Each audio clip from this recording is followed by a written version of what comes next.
Hey guys, welcome back to the channel. So behind me I got a 2000 Cadillac Escalade, and the customer is having issue with his wiper blades. They only work in the high position and the washer doesn't work, and the intermediate or anything in between doesn't except for high. Now I've diagnosed it already. It's going to be a bad pulse board on the wiper motor.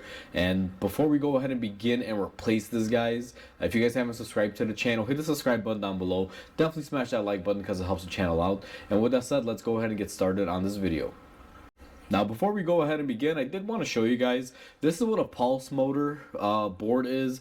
Basically, this is the board that controls the wiper blades. It's located in the engine bay, and you will see me remove it, but I wanted to give you guys an idea of what this looks like and what it is. You can typically buy these separate, or you can buy the whole motor if you'd like. However, the boards are cheaper independently if you can find them at a decent price. Sometimes they can be overpriced and you're better off replacing the motor, but doing it this way saves the customer time and money, so we are going to opt for the board replacement.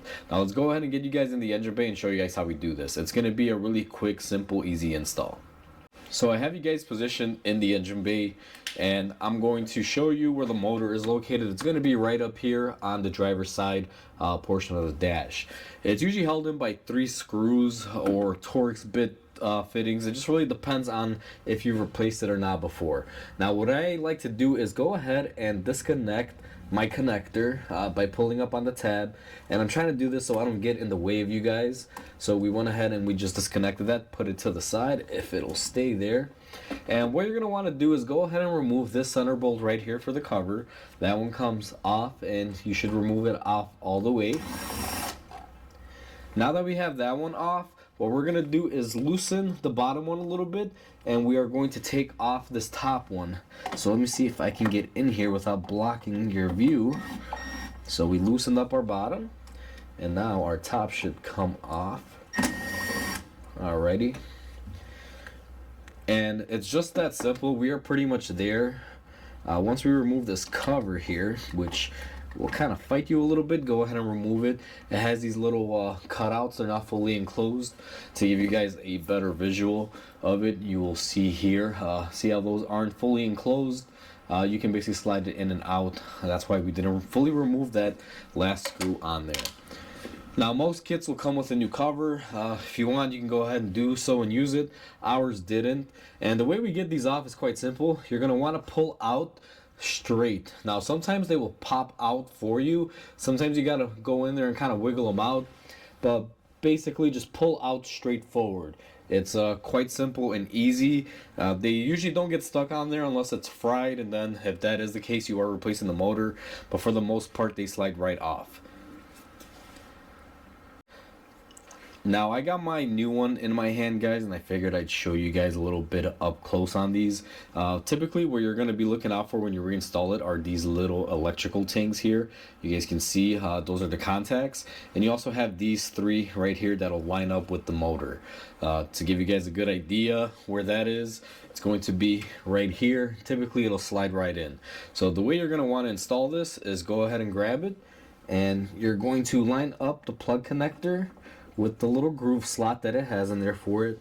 Now this is very difficult because I'm trying not to block the camera, but I'm going to line it up in my groove slot, and then what I'm going to do is go ahead and firmly push it in just to make sure that all of that is good.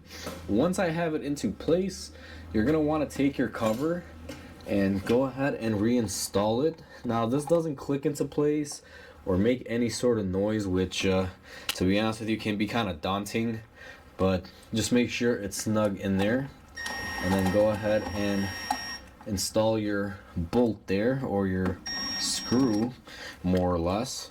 Now let me also install this other screw here. Alright, just like that. Now all of our screws are in. You don't really got to go crazy and torque them like nuts, guys, just nice and snug. We're going to go ahead and plug in our connector, make sure she's in place. Also reinstall our lockout, which someone had removed and didn't put back on here before. So we are going to see if we can fix that. See if we can even reposition it in there. Maybe there's a reason why they removed it. Yeah, so it looks like there's a reason why they removed it and then put it back, so we're just going to leave it off to the side. Now we're going to go ahead and turn on our wipers, and we are going to see if we solve the issue or not. Alrighty, well look at that. My wipers work intermittently. My water works as well. So I'm going to call this good and fixed. Everything is working correctly. This is typically what happens, is that it just doesn't want to work on any of the low settings, guys. Then you guys can see, and I don't know, well, the camera picks it up, but I'm sure you hear it, our wipers are working. Alright guys, so that was pretty quick and easy. You guys saw our wipers are working. It took us less than 10 minutes and we got everything up and running. Now this is a very common issue on the GMT 800 platform. That includes Chevy, GMC, Cadillac, you name it. Covers all of these trucks, guys. They're all universally the same. Now they do make 3 different styles of the circuit board. I believe there's 2 for the front and 1 for the rear. They make variations of them. The rear one also has a similar setup for you guys as well. And it all really depends on what kind of stock you have and what kind of functionality, if you have intermittent or non-intermittent.